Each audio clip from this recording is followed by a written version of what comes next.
कर्नाटक ने या कहें तो कर्नाटक से कांग्रेस ने टेक ऑफ कर लिया है।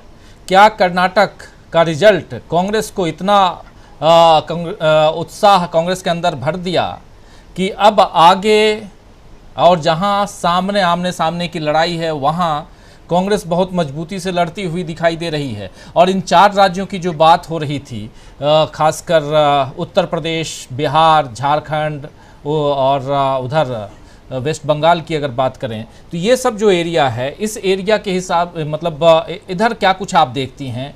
नॉर्थ इंडिया की लड़ाई में कहाँ कांग्रेस को आप देखती हैं? ज़रा आपका नज़रिया समझना चाहूँगा। साउथ इंडिया की लड़ाई में कांग्रेस बहुत आगे निकलती हुई दिखाई दे रही है, लेकिन नॉर्थ इंडिया की लड़ाई कैसी आप देखती हैं? और कर्नाटक का रिजल्ट इस पर क्या कुछ असर डालने जा रहा है? राजीव जी, देखिए, कर्नाटक जो है बीच में है, एक तरह से दक्षिण भारत का गेटवे है, और कर्नाटक की सीमाएं महाराष्ट्र से भी मिलती हैं, तेलंगाना से भी मिलती हैं, आंध्र प्रदेश से भी मिलती हैं, और कुछ हिस्से में है ये आपका ये आपका तमिलनाडु से भी मिलती हैं। तो कर्नाटक के जो रिजल्ट्स हैं उनका व्यापक प्रभाव पड़ेगा और पड़ रहा है। देखिए, लोगों की ओपिनियन बदलनी शुरू हो गई। कल मैं एक ऐसी स्निपेट देख रही थी फेसबुक के जो वीडियो वाला सेक्शन होता है, उसमें एक दिल्ली के किसी पार्क में कुछ अपने व्हाट्सएप यूनिवर्सिटी के बुजुर्ग बैठे हुए हैं, और वहां पे डिजिटल चैनल का कोई पत्रकार वहां पहुंच जाता है, वो उनसे पूछ रहा है कर्नाटक चुनाव के बारे में और इस नोटबंदी के बारे में। तो उसमें से जो सारे भक्तगण हैं वो उन्होंने शुरुआत तो करी भाजपा भक्ति से, मोदी भक्ति से, लेकिन वो धीरे धीरे फिर उनका विचार, उनमें से 50% के विचार में उन्होंने एक आध बार कहा कि हाँ गलती हुई है, या कर्नाटक की हार बहुत शर्मनाक है बीजेपी के लिए। वो मतलब उनको एहसास होने लगा। और जो लोगों से हम लोग पर्सनली बात भी कर रहे हैं, बहुत लोगों से इस दौरान बात हुई जो भाजपा के समर्थक हैं कट्टर, उन्होंने भी कहा कि भाजपा का अब के इसके बाद से एक इकबाल जिसको बोलते हैं, मोदी का इकबाल जो है वो उतार की तरफ है, खत्म होने की तरफ है। अब देखिए, खत्म होगा या नहीं होगा ये मैं इतनी बहुत जल्दी होगी। देखिए, नॉर्थ इंडिया में मोदी के जो जिसको कहते हैं ना, जो जिन्नाती प्रभाव है, वो उतरने में बहुत टाइम लगेगा इसमें, क्योंकि बहुत गहरे तक बैठा हुआ है। और उत्तर भारत की जनता उस तरीके से शिक्षित हो सकती है, लेकिन सुशिक्षित नहीं है, अपने अधिकारों के प्रति जागरूक नहीं है। अब जैसे अभी मानिए यही राष्ट्रपति, ये सेंट्रल विस्टा के उद्घाटन की बात हो रही है कि भाई राष्ट्रपति को करना चाहिए सेंट्रल विस्टा संसद भवन का उद्घाटन, नए संसद भवन का, क्योंकि राष्ट्रपति संसद, राज्यसभा और लोकसभा को और राष्ट्रपति को मिलाकर संसद बनती है, और राष्ट्रपति सर्वोच्च है, उनको करना चाहिए। लेकिन इस बारे में नॉर्थ इंडिया की पट्टी में कोई चर्चा नहीं है।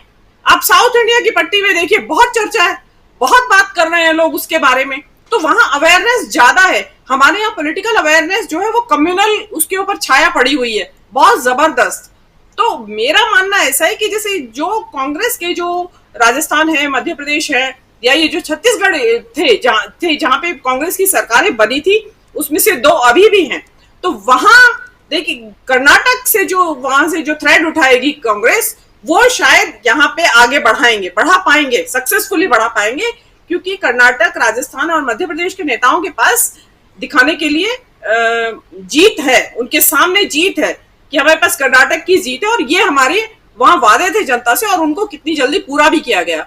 राजस्थान की गवर्नमेंट भी बहुत अच्छा डिलीवर कर रही है। आप देखेंगे कि शिक्षा के क्षेत्र में, स्वास्थ्य के क्षेत्र में, और बहुत सारे क्षेत्रों में महंगाई जो गहलोत साहब लगा रहे हैं वहां पे, उसका जनता ने बहुत स्वागत किया है, बहुत राहत मिली है वास्तव में लोगों को वहां पे। छत्तीसगढ़ का मॉडल तो आप जानते ही हैं, पाजपुर जी भी बता रहे हैं, जैसे बताते ही रहते हैं अक्सर, कि काफी सफलता के साथ उन्होंने भूपेश बघेल साहब ने वहां सत्ता सुशासन उनका चल रहा है। रही बात मध्य प्रदेश की, तो वहां पे भी देखिए, पिछली बार भी कांग्रेस जीती भाजपा नहीं थी, जबरदस्ती आपने हाईजेक कर लिया था वहां से।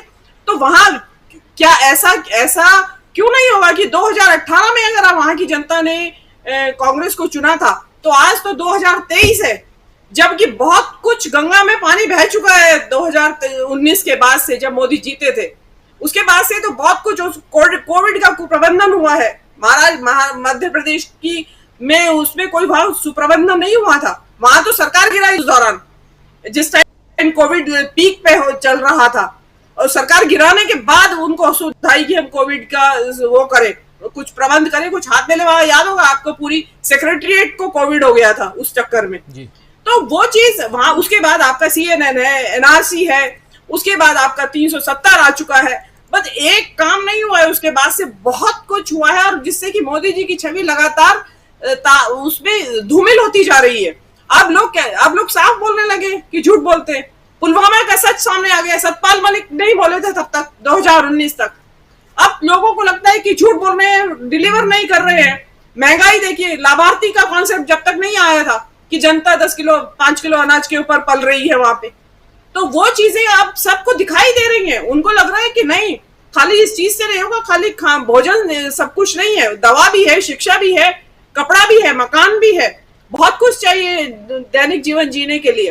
तो नॉर्थ इंडिया के जो 3 राज्य हैं जहां कांग्रेस का शासन रहा है, वहां मुझे उम्मीद है, हिमाचल में मुझे उम्मीद है जहां नई सरकार आई है नॉर्थ इंडिया की, मुझे पंजाब में भी उम्मीद है अब की बार कि पंजाब में भी उससे बेहतर पहले की अपेक्षा।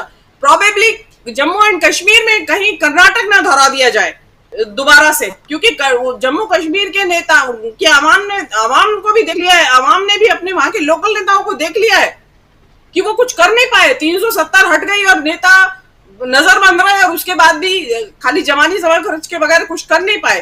तो मेरा मानना ऐसा है कि वहां की जनता फिर कांग्रेस में अपना विश्वास जताएगी, और बाकी का जो है उत्तराखंड है, आपका उत्तर प्रदेश है, आपका बिहार में भी आपका ये बीजेपी को बहुत अच्छा कुछ मिलने वाला नहीं है।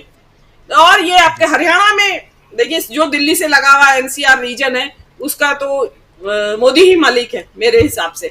उसमें जरूर डेंट लगेगा कुछ, लेकिन इतना नहीं कि आप ये कह दें कि भाई स्वीप राउट हो गई बीजेपी, कुछ नहीं होगा। लेकिन कुल मिला के देखिए, मैं आंकड़े के साथ तो मैं पूरा नहीं विश्लेषण करना चाहूंगी इस टाइम, लेकिन एक बेहतर पिक्चर दिखाई देती है उसमें कांग्रेस का नेतृत्व और विपक्षी दलों का साथ। तो उसके साथ एक बहुत बेहतरीन पिक्चर दिखाई देती है। साउथ इंडिया से तो आप समझ ही लीजिए, कोई बीजेपी की एक सीट भी नहीं आने वाली है। कर्नाटक में 1 या 2 या 4 आ जाए, लोग तो कह रहे हैं कि भाई वो दोहराया जाएगा कि सेंटर में मोदी रहेंगे और विधानसभा में क्षेत्रीय दल रहेंगे, लेकिन वो जमाना गया। वो जब था जमाना जबकि लोगों को विश्वास था मोदी के ऊपर। आज मोदी की ये डबल इंजन सरकार का मजाक बनता है, जो वर्ड वो इस्तेमाल करते हैं, ये टर्म डबल इंजन सरकार की खिल्ली उड़ाते हैं लोग। तो अब लोगों को ये डबल इंजन और ट्रिपल इंजन इन चीजों में विश्वास नहीं है, और मोदी जी डिलीवर नहीं कर पा रहे हैं। तो ये उसमें मैं मानती हूं कि भाजपा की सीटों में तो ड्रास्टिक कटौती होने वाली है इस बार। जी राजीव जी, कटौती होने वाली है, लेकिन क्या